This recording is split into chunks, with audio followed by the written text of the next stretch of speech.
बातमी देशात वाढत्या IVF प्रेग्नन्सी संदर्भातली। देशात गर्भधारणेसाठी दर घटल्यामुळे 5 पैकी 3 महिलांना IVF उपचारांची गरज पडत असल्याची धक्कादायक माहिती समोर आली। गेल्या दशकात देशातला सामान्य प्रजनन दर 20% कमी झालाय। नेमकं हे का घडतंय त्यावरचा हा एक विशेष रिपोर्ट पाहूया। मूल होत नाही, जोडप्यांचं टेन्शन वाढलं।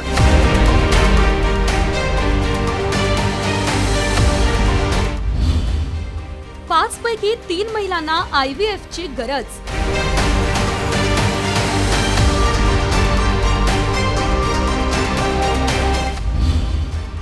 तीन कोटी लोक वंध्यत्वाने त्रस्त।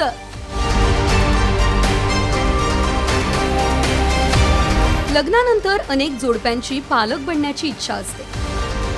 प्रत्येक महिलेला कधी ना कधीतरी आई बनायचं असतं, मात्र अनेकांचं हे स्वप्न पूर्ण होत नाही।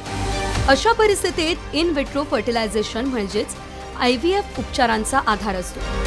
आकडेवारीचं पाहिलं तर एका दशकापूर्वी 5 पैकी फक्त एका महिलेला IVF ची गरज होती, पण आता 5 पैकी 3 महिलांना IVF ची गरज आहे। एका आरोग्य सेवा संस्थेने केलेल्या अभ्यासानुसार गेल्या दशकात भारतातील सामान्य प्रजनन दर 20% घसरला।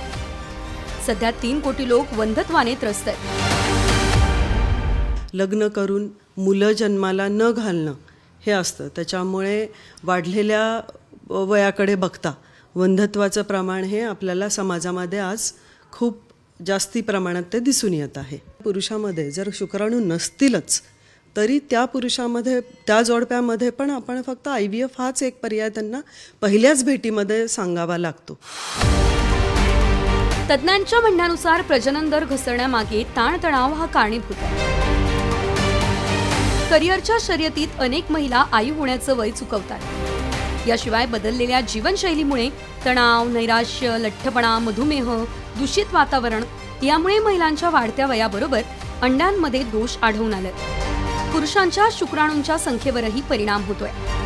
अनेक महिलांमध्ये अनुवांशिक आणि चयापचय विकारांमुळे स्त्रीबीजाचं प्रमाण कमी होतंय आणि लहान वयातच त्यांची गुणवत्ता खराब होते। यामुळे गर्भधारणेची समस्या वाढते। अशा महिला IVFचा पर्याय अधिक प्रमाणात स्वीकारतायत। पूर्वी 35 ते 40 या वयोगटातील महिला मातृत्वासाठी IVFचा पर्याय निवडत असत, मात्र आता वयाच्या 25व्या वर्षी महिला हा पर्याय निवडतायत। इंडियन मेडिकल अँड रिसर्च काउन्सिलच्या अहवालानुसार 35च्या खाली हा दर 47.6% आहे।